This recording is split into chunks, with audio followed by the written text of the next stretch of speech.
It was empty. She looked around, a little lost, a pang of anxiety fluttering through her. Then she saw a piece of notepaper on the counter. Scrawled on it was a message. "In the basement. We'll be hungry." She smiled. He knew she hated it to be called the basement. The word rang with a false modesty.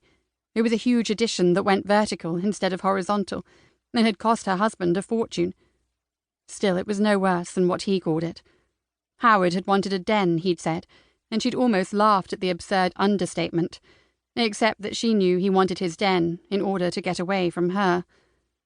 He'd suggested it quite casually one night, and said it would be useful, somewhere for either of them to get a little space, and she'd struggled to hold back the astonishment and hurt. They hardly saw each other anyway. He was always at the office or golf or tucked away in his study. He'd then employed some very skilled and expensive builders who had dug out the earth beneath their house and filled it with a game room, a wine cellar, a garage and a swimming pool. The neighbours had been upset with all the noise, the conveyor belts of rubble spewing out of the ground, and the general disruptive blot on the landscape. She'd been left to apologise, but at least it had been temporary and nothing like the steel magnet's 4-story subterranean bunker down the road, which had caused his neighbours' front pillars to crack. Taking the elevator down to the pool, she waited for the hum of the motors to stop, and then stepped into a twilight of lapis lazuli blue. Cutting a frothy swathe through the sublit water was Daniel.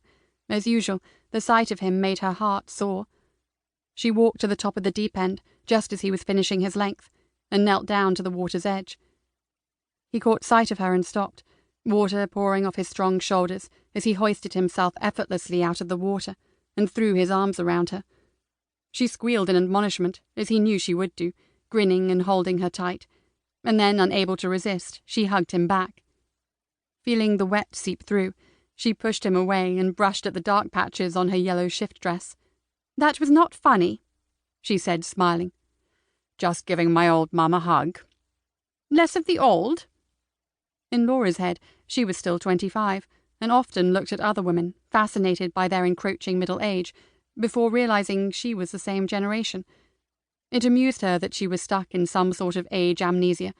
Amused her still further when a look in the mirror confirmed that, although she looked good for her age, she most definitely was not 25. "Come on, all the boys fancy you, and you know it." She smiled. It was true she enjoyed the flirtatious company of Daniel's friends, the way they came around and leaned lazily on her breakfast bar, addressing her as Mrs. C, and telling her how good her French toast was. It had been a while since she'd seen them. "How are Will and Johnny?" "Don't know." Daniel started to dry himself with one of the plush towels that Mrs. Moore changed 3 times a week, regardless of whether or not anyone had used them. "But didn't you see them yesterday?" "They work," he said flippantly, disappearing around the side of a carved wooden screen. "Already out there changing the world." "In insurance? And I'm aware they work. I was talking about the evenings. Where have you been, then, the last couple of nights, if not with the boys?" There was a silence from behind the screen, and Laura didn't see that Daniel was smiling, a secret smile of reflection. He'd meant to keep it to himself for a bit longer, but suddenly felt the urge to tell someone. Little by little, he would let out some, not all, of the details, enjoying reliving them as he did so. "Hey," he said as Laura poked her head round. She stood, arms crossed, waiting for him to answer her question. "You're perfectly decent." She watched fondly as he pulled on shorts and a t-shirt, proud that her genes had produced such a good-looking young man. Of course, Howard had had a part in it, but their son took after his mother in looks. Same height, same thick wavy blonde hair, and strong bone structure.